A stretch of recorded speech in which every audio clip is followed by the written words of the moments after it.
Good afternoon and welcome to Schweiger Live. I'm Andy Schweiger, winemaker here at Schweiger Vineyards, and I'm here to talk about phenols and tannins today. Sometimes this can be a very mind-numbing subject, but it's also very interesting in how it can impact flavors and aromas of wine. So hopefully this can be a fun educational experience for you. We're going to start with phenols. And phenols are very simple chemical compounds that consist of a 6-carbon ring with a hydroxyl group attached. These are very aromatic and can combine with other phenols to form other structures. These structures still have very unique aromas. Now, a subset of phenols is called tannins.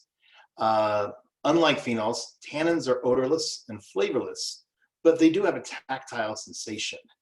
This diagram is a very simple example of a tannin.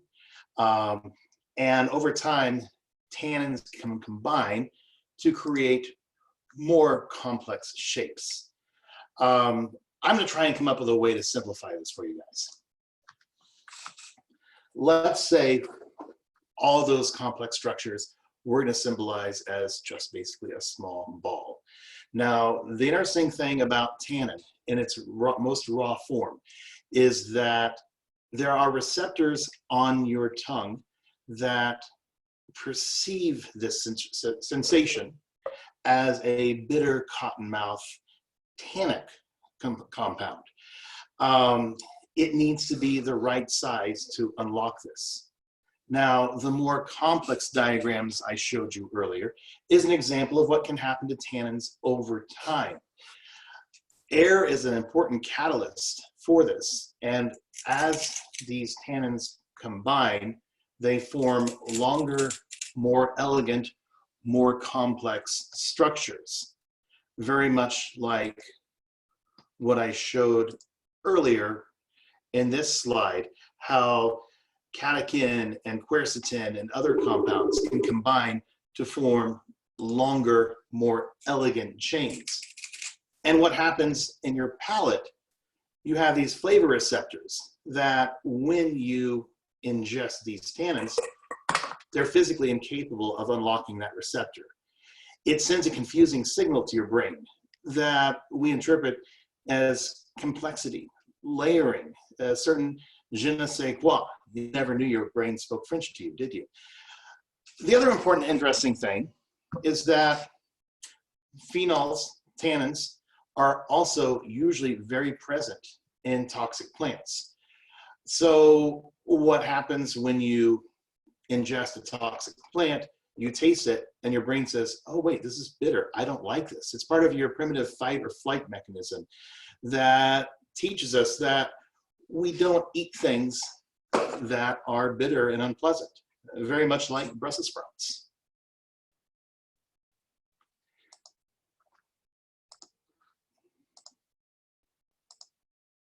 So sometimes a question we get asked is, why do I smell chocolate in this wine? Why is it blackberry or raspberry? I actually am frequently asked by people, at what time do you add the cocoa powder to the wine? And that's a whole fun part of phenolic chemistry, because these tannins, these phenols combine not only to form other tannins, phenols can form up to create compounds that are reminiscent of compounds naturally present in things like chocolate, raspberry, strawberry. The most important of these, for example, these structures here look very much like the other structures I was showing you recently. These are some of the most common phenolic compounds found in chocolate. But the most important of all these compounds, I think, is vanillin. You see, vanillin is created when oak barrels are toasted. Vanillin reacts with the naturally present phenols and creates all sorts of amazing new structures. And it's these reactions that create compounds similar to naturally occurring foods, plants that we enjoy. That's why when tasting wines, we start using descriptors such as cherry, berry, cocoa, tobacco, cedar. The wine has actually never been exposed or had these compounds introduced to them. but they can create similar compounds that our brain associates with these. Now, with tannins, the important thing to remember is not all tannins are created equal. The tannins we were playing with earlier with the long chains, these are free molecules that are free to chain up, and they're primarily present in the skins and the yolk. We can also extract tannins from seeds and stems, and these are fixed monomers. Here, let me see if we can come up with a way to show you that. If in your winemaking process, you introduce a bunch of seeds, when you unpack these seeds, you're going to introduce a whole new stream of molecules. These molecules, these fixed tannins, are physically incapable of chaining up. They are and always will be bitter and unpleasant and give you a cottonmouth sensation.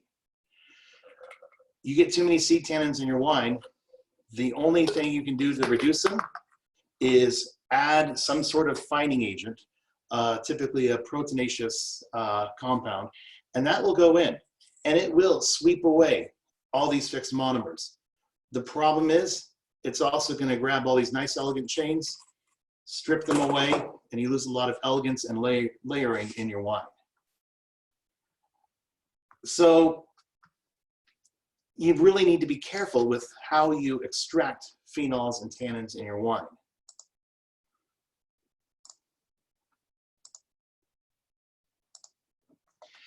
Now, how do the phenols and tannins get into our wine?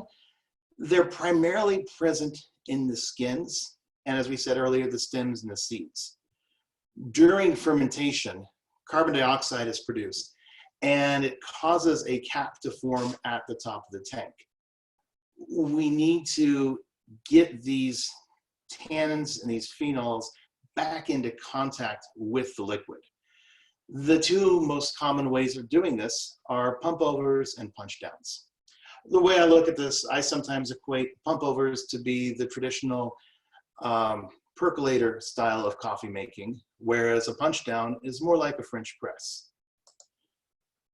Pumping over is quicker, it's easier, and you can get a lot more extraction of colors, flavors, and aromas from the skins. However, in the winemaking process, seeds sink to the bottom. And remember, those are the source of our undesirable bitter tannins.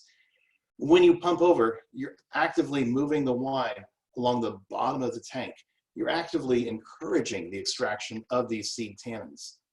Also, repeated pumping can create shear in the pump head, along with creating negative pressure on the suction side and a large positive pressure on the discharge. Look at the force at which the wine is coming out in this splashing.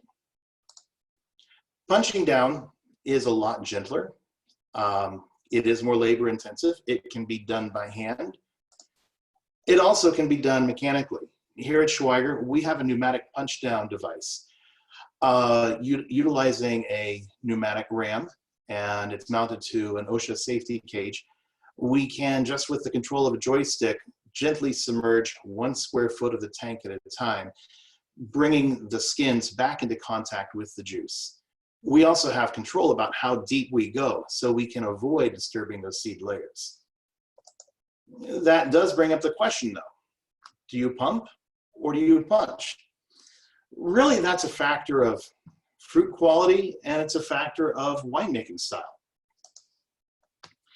You see, here up in the mountains, we have our own unique style. We do not irrigate. We're set up to irrigate in an emergency situation. We rarely fertilize, and millennia of rainfall have caused most of our most fertile topsoil to settle down in the valley floor. Sometimes I like to use the tomato analogy. For any of you who have ever grown tomatoes at home, and you give them lots of fertilizer and lots of water, you're going to get a crop of very big, beautiful tomatoes that taste like garbage. The reality is, tomatoes, grapes, very much like children, you got to give them what they need, not necessarily everything they want. You see, this is important because in our grape, no matter the size of the berry, there's a finite amount of phenols and tannins in the skins. So let's say, for example, you start out with a normal crop, but you give it a lot of water. And then your farm advisor says you don't have enough nitrogen. You need to add a lot more fertilizer. You now are going to have the same amount of phenols, the same amount of tannins, but a lot of juice inside that's going to take up and dilute out those phenols and tannins. If you start with a smaller berry size, you have a much greater ratio of skin to juice, as opposed to the big berry, which is going to taste bad. One more thing that we need to discuss, though, with tannins and phenols, and that's oak. I mentioned already that we get vanillin from oak barrels, but there's something to me that's equally important from barrels, and that's our friend the tylose. I've heard them pronounce tylose. Tyloses is plural, I believe. The important thing is tyloses are small vessels within the plant. If your grain is running this way along a barrel, the tylose is actually coming in and out towards and away your screen, if you will. These tyloses are very small. This image that I'm showing you here is taken with a scanning electron microscope.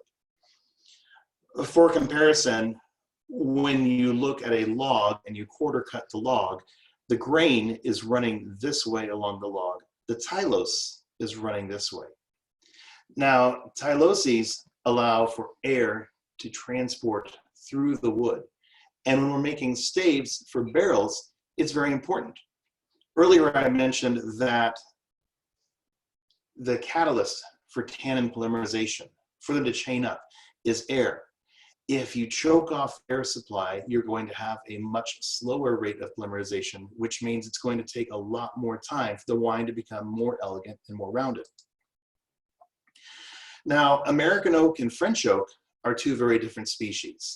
I've sometimes had people say, why aren't you using American oak, Andy? Are you not patriotic? No, it has nothing to do with patriotism. It has everything to do with what the wood is and what it can do. Tyloses in American oak are very durable. They're also very, very tight. They don't allow a lot of air to come in. But because they're durable, you can actually mill cut the logs, not only minimizing labor, but also minimizing waste of the wood. French oak, on the other hand, the tyloses in French oak are much broader and very fragile. And because of this, French oak must be split. It can't be milled with a saw. If you were to mill cut French oak and build a barrel from that stave wood, the tyloses would be ripped apart, and the resulting barrel would ooze out wine if that barrel were built with sponges. In our early days here at Schweiger Vineyards, when we were getting started, we were operating on a very small budget, and we did play with American oak a little bit. And those wines took a lot longer to become drinkable, to become enjoyable. And starting back with 1997, we switched over to 100% new French oak. In 2000, we changed our aging regime all the way out to 3 years in barrel. And the reason behind that is not to get more oak or more toast in the wine, but to get more time in the naturally aerative environment for the barrel so that those tannins can soften, polymerize, and be more food friendly.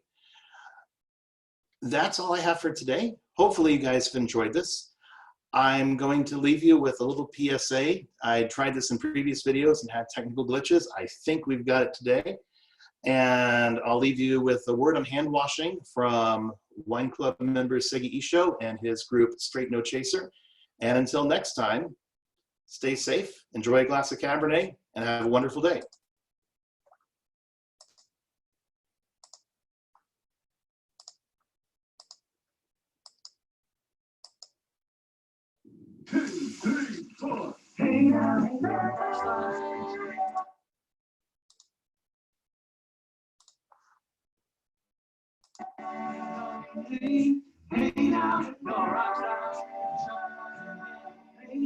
All that glitters is gold, to the stars, break the whole.